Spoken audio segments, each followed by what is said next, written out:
अस्सलाम वालेकुम, my self doctor Abdullah Afzal. और आज मैं जिस टॉपिक के ऊपर बात करने के लिए आप लोगों के सामने आया हूँ, वीडियो बनाने का मकसद सिर्फ एक है कि आप लोगों को थोड़ी सी इन्फॉर्मेशन देना। एक बहुत कॉमन सिम्टम होता है बेसिकली, जो हम लोगों पाकिस्तान के अंदर भी और ऑल ओवर द वर्ल्ड भी, आप लोगों ने खुद भी उस चीज़ को शायद सफ़र भी किया हो, शायद आपके क्लोज वन ने सफ़र किया हो। तो मैं चाहता हूँ वो आपको ज़रूर उसकी इन्फॉर्मेशन थोड़ी सी दे दूँ कि आया कब आपको ज़रूरत है किसी डॉक्टर को दिखाने की और कब नहीं है ज़रूरत। हिकअप्स की बात कर रहा हूँ मैं, मेडिकली हिकअप्स, और जिसको हम आम ज़ुबान में हिचकी का बंद जाना कहते हैं। ये बेसिकली होता क्यों है, इसका मेन रीज़न क्या है हिकअप्स की होने की। हमारे जिस्म के अंदर एक मसल होता है, डायाफ्राम मसल बोलते हैं, एब्डोमेन के अंदर होता है, जो एब्डोमेन को और आपकी ऊपर की छाती को अलहदा करता है। इसका मेजर जो काम होता है वो आपकी रेस्पायरेशन के अंदर होता है, सांस लेने और निकालने में ये बड़ी मदद करता है। वो अलहदा स्टोरी है।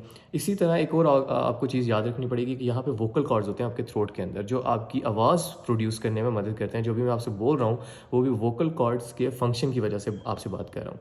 तो बेसिकली होता क्या है कि जब भी आपके इस डायफ्राम मसल की इनवॉलेंट्री कॉन्ट्रैक्शन होगी तो वो क्या कॉज करेगा, वो आपके सडन क्लोजर करेगा आपके वोकल कॉर्ड्स की।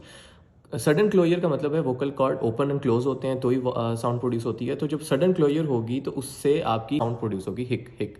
तो जिसको हम वहीं से ये वर्ड ड्राइव किया है और वहाँ से निकला है hiccups. With in few minutes खुद ब खुद ही रिजॉल्व हो जाता है, ठीक हो जाते हैं हिकअप्स, लेकिन प्रोलॉन्ग भी हो सकते हैं।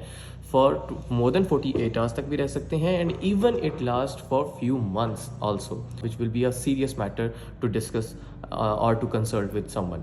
अगर वो 48 आवर्स से लेस देन रह रहा है, अगर कम 24 घंटे या विद इन फ्यू मिनट्स के अंदर अंदर वो ख़त्म हो जाता है, तो डिफरेंट कॉजेज़ हैं उसकी।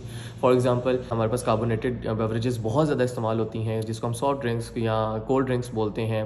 डिफरेंट ब्रांड्स की हैं, मैं नाम नहीं लेना चाहूँगा, बहुत ज़्यादा कॉमनली वो यूज़ होती हैं। अल्कोहल का बहुत ज़्यादा यूज़ पाकिस्तान के अंदर तो आई होप सो कि इतना नहीं होता, लेकिन ऑल ओवर द वर्ल्ड बहुत ज़्यादा यूज़ होता है अल्कोहल का, तो वो भी एक रिस्क फैक्टर है। बहुत ज़्यादा खाना खाना, टू मच एक्साइटमेंट, वो भी रिस्क फैक्टर है। तो ये डिफरेंट रिस्क फैक्टर्स हैं जो आपके विद इन 48 आवर्स के अंदर अंदर या विद इन 24 आवर्स या विद इन फ्यू मिनट्स तक वो चीज़ को रिजॉल्व कर देता है। तो उससे बचने का यही तरीका है कि आप इन चीज़ों को अवॉइड करें जो आपको इस मुश्किल में डाल रही हैं। If it last more than 48 hours, अगर 48 आवर्स से ज़्यादा हो रहा है तो उसकी क्या कॉजेज़ होंगी, तो वो डिफरेंट है।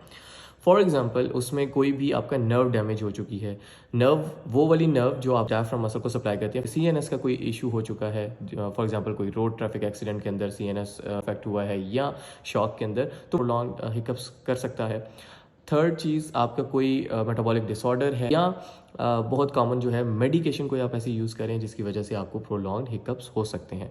सो अगर आपके हिकअप्स जो हैं वो 48 घंटों से ज़्यादा का टाइम हो गया और वो ख़त्म नहीं हो रही, तो then you have to consult your doctor, ताकि वो आपको रूल आउट कर सके कि आया किस वजह से आपके ये हिकअप्स हैं। खुद से कोई रेमेडी, खुद से कोई मेडिकेशन यूज़ ना करें हिकअप्स के लिए। प्रोलॉन्ग हिकअप्स होते हैं तो बहुत ज़्यादा उसको इमोशनल स्ट्रेस से गुजरना पड़ता है, उसको बहुत ज़्यादा इरिटेशन होती है, एग्जॉस्शन हो जाती है, इंसान फेडअप हो जाता है, स्लीपिंग डिसऑर्डर हो सकते हैं उसको, ईटिंग डिसऑर्डर आ सकते हैं उसको, अगर प्रोलॉन्ग्ड आपके हिकअप्स रह रहे हैं। I hope this video will provide you some information about hiccups, और मैं चाहूँगा कि अगर आपको ये इन्फॉर्मेशन अच्छी लगी है तो ज़रूर आप अपने क्लोज वन से, रिलेटिव से, दोस्तों से शेयर करें। मुझे दीजिए इजाज़त, इंशाल्लाह अब आपसे नेक्स्ट किसी और ऐसे ही इम्पोर्टेंट टॉपिक, लेकिन इग्नोर टॉपिक के ऊपर बात करूँगा इंशाल्लाह।